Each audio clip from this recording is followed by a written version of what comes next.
ce ne sont pas des militaires qui organisent les élections.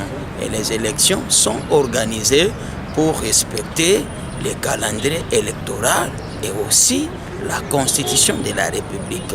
Moi, j'estime que l'intérêt de la nation exige à ce que les élections soient organisées le 23 décembre, tel que publié par la CENI.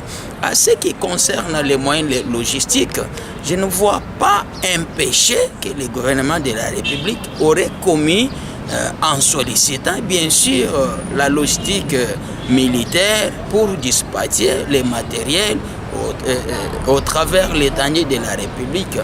Ici, il est aussi question de sauvegarder la souveraineté nationale et aussi de respecter la voix d'honneur, la parole d'honneur que le gouvernement de la République avait dit en son temps que nous allons organiser les élections sur base de notre propre fonds.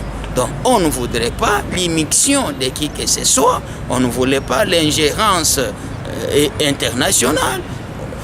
Autrefois, on a toujours fait recours à la logistique de la MONUSCO. Mais cette fois-ci, comprenez aussi que le gouvernement a montré de quoi qu'il était capable.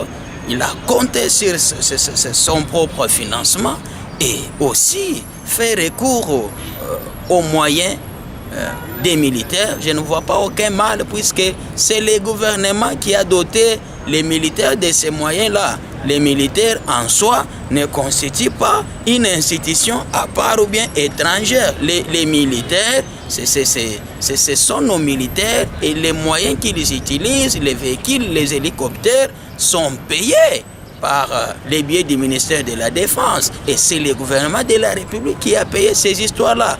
Je ne vois pas un péché, je ne vois pas un mal, je ne vois pas ce qui peut pousser à l'Azado de fustiger cela et de faire voir à la population que cela peut aussi semer un climat de terreur ou bien de la panique. Non, que le peuple congolais puisse se calmer, que le peuple congolais puisse garder la culture pacifique, sauvegarder la paix et calmer les esprits jusqu'à ce que nous allons aux élections le 23 décembre.